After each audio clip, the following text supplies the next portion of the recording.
자, 오늘 10월 27일 화요일 시장 마감했습니다. 증시가 완벽하게 안정화될 때까지는 어디 여행이라도 다녀오는 게 정신 건강에 도움이 될 것 같습니다. 올해 우리나라 시장이 저도 이렇게 말도 안 되는 시장은 주식을 하면서 처음 봤습니다. 말도 안 될 정도로 정말 분위기가 좋았는데 그 덕에 예탁금도 2배 정도 늘어났고 거래대금도 원래는 3조 원, 4조 원 나오던 게 최근에는 14조 원까지 올라가서 지금도 8조 원, 9조 원이 유지가 되고 있습니다. 하지만 이 증시는 무한적으로 한 방향으로만 흘러갈 수가 없습니다. 올라가면은 내려오는 것이고 내려가면은 또다시 올라가는 것입니다. 최근에 주식을 시작하신 분들, 고점 근처에서 시작하신 분들은 이 상승장을 누리지도 못하고 정말 힘든 시간을 고점에서 보내고 계실 것 같습니다. 지금 안 좋은 분위기의 증시는 어차피 증시가 무한적으로 하락이 나오지 않고 어딘가에서는 하락이 완전히 끝나겠지만 그 바닥이 어디인지도 아무도 알 수가 없으며 하락하는 과정을 맨정신으로 버틸 수 있는 사람은 그렇게 많지 않습니다. 특히 신용이라도 썼을 경우에 그 신용은 지금 시장을 주도하고 있는 외국인과 기관의 먹잇감이 되기 때문에 내가 반대 매매가 나온 다음에 저점이 될 수도 있습니다.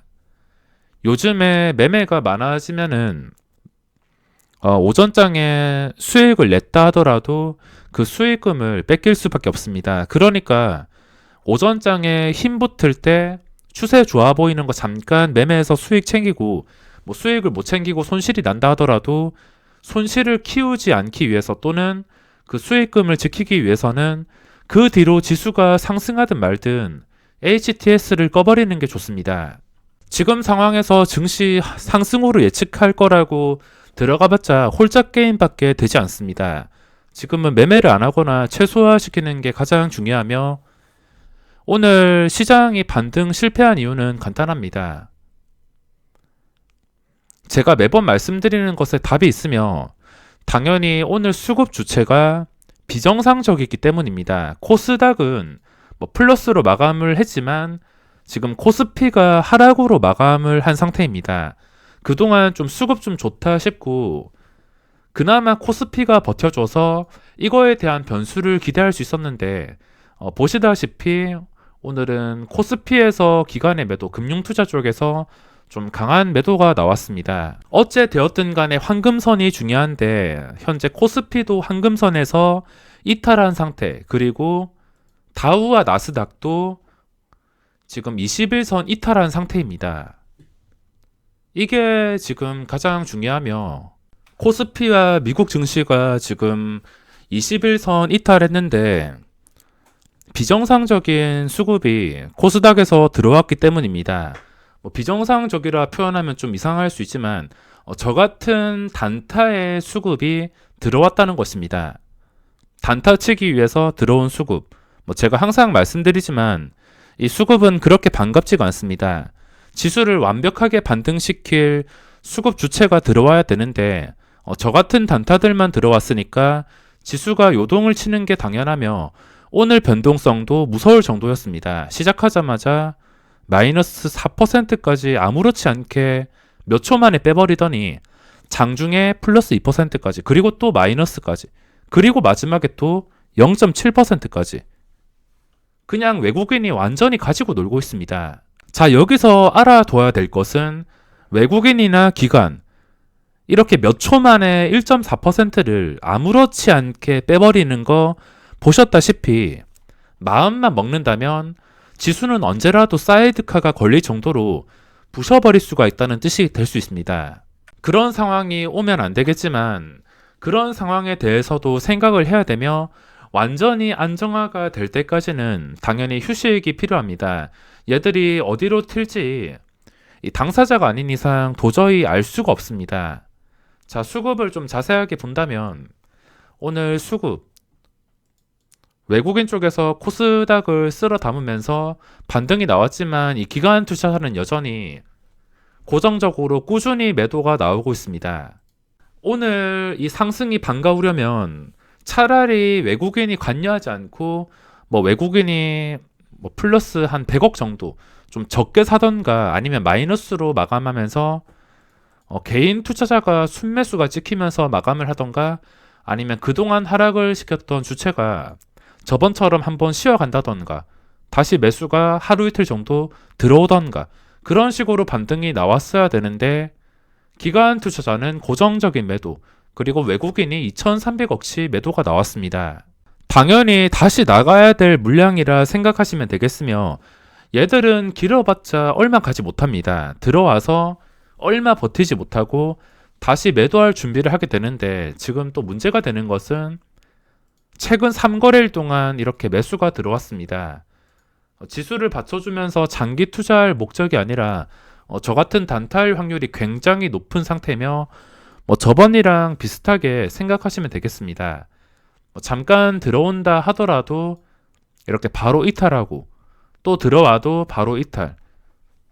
이 패턴이 지금까지 바뀌지 않았으니까 확률적으로 봤을 때도 단기간에 나갈 확률이 굉장히 높으며 여기서 생각할 수 있는 것은 외국인이 나감에도 이 지수가 이 오른 자리를 유지해 주거나 다시 800포인트까지 올라간다면 그때부터 다시 긍정적으로 생각을 할 수가 있습니다. 하지만 얘들이 이거 한 방에 나갈지 나눠서 나갈지 모르겠지만 어쨌든 나가게 된다면 나갔을 때 오늘 올랐던 이 상승폭 시작 지수부터 현재 지수까지 오늘 이 올랐던 폭을 지켜주지 못하고 이 771포인트부터 783포인트를 아무렇지 않게 깨버리면서 매도가 나오게 된다면 오늘 반등은 아무 의미가 없는 것입니다.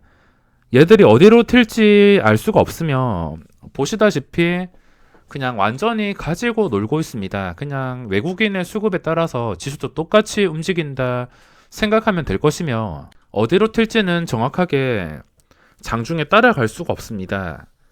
샀다 팔았다를 반복하고 그거에 따라서 증시가 이렇게 아무 힘도 없이 움직이기 때문에 얘들 수급에 맞춰서 대응을 하는 것은 어렵고 그냥 반대로 생각하면서 오늘 들어오면서 분위기 좀 살려놨으면은 이게 다시 나갈 때는 그 분위기가 다시 깨져버리겠구나. 그렇게 생각을 하시고 대응을 하셔야 되며 만약에 다시 나갔음에도 분위기가 유지가 되고 반등한 상태 유지가 된다면 그때는 추가 상승에 대한 생각도 해볼 수가 있습니다. 저는 오늘 어떤 종목을 보고 있었냐면 박셀 바이오밖에 볼 게 없었습니다. 어제 상승폭이 너무 커서 이거 따라 들어가기가 힘들어서 일단 구경만 했는데 장 초반에 봤을 때 이거 말고는 매매할 종목이 많지가 않았습니다. 그리고 시장이 안 좋아지면서 이제 관심 종목이 줄어들게 되니까 제가 관심 종목을 찾는 방법이 거래량 급증을 통해서 한 종목을 찾았습니다. 거래량 급증을 통해서 시작하자마자 라운시큐어라는 종목이 급등이 나오길래 이 종목에서 단타 매매를 했습니다. 보시다시피 쭉 올라가지고 여기서 시세가 나왔으며 짧게 먹고만 나왔습니다.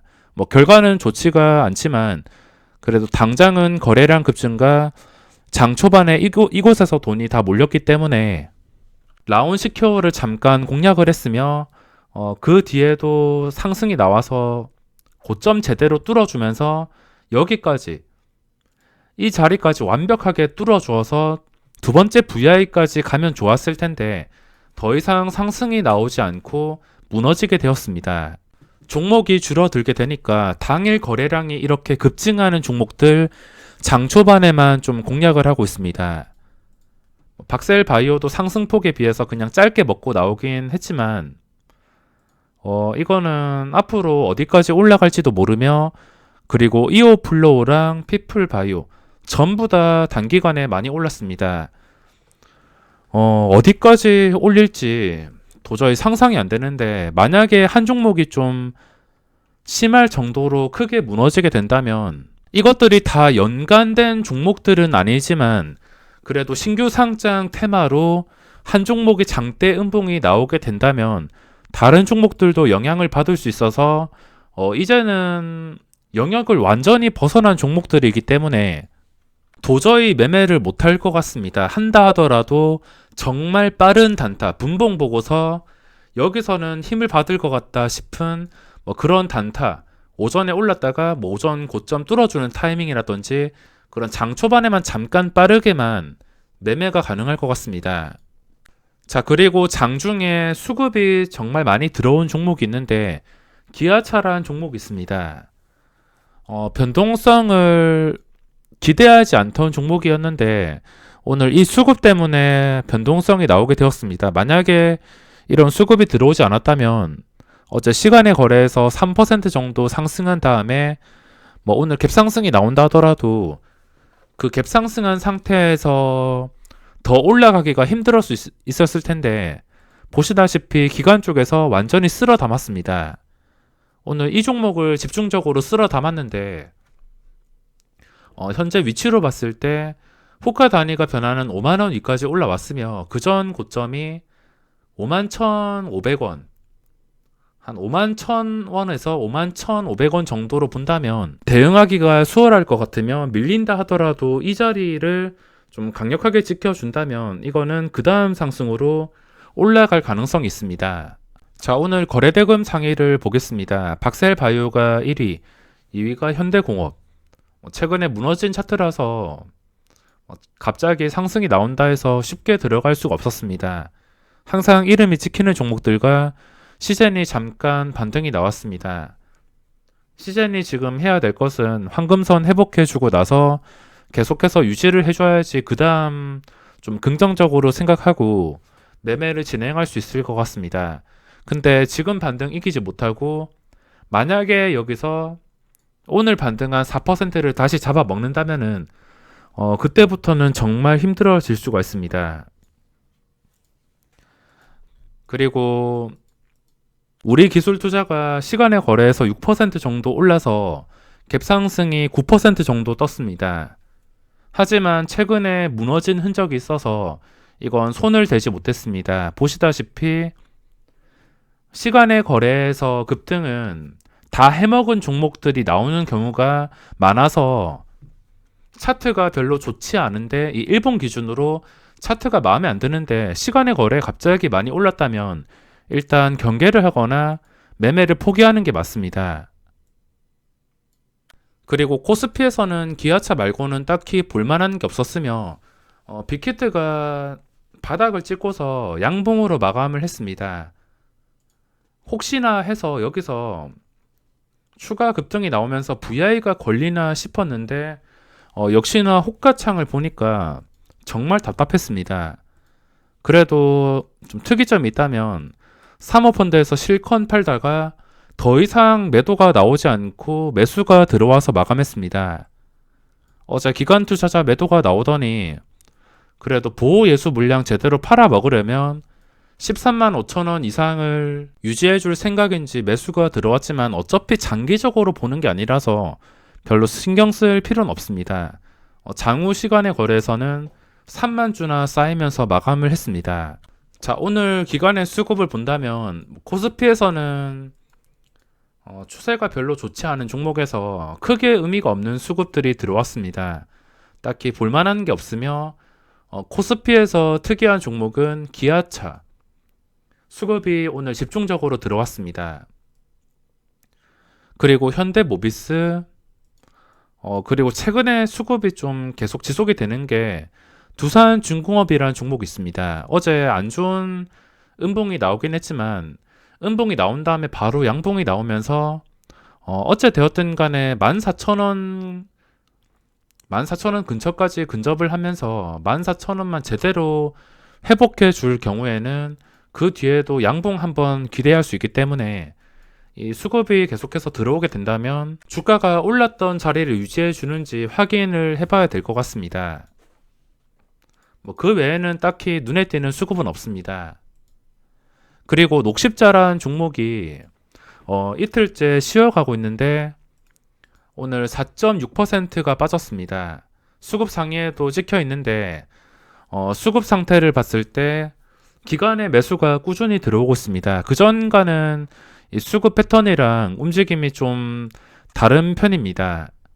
움직임이 다른 편이며 중요한 가격인 25만 9,500원.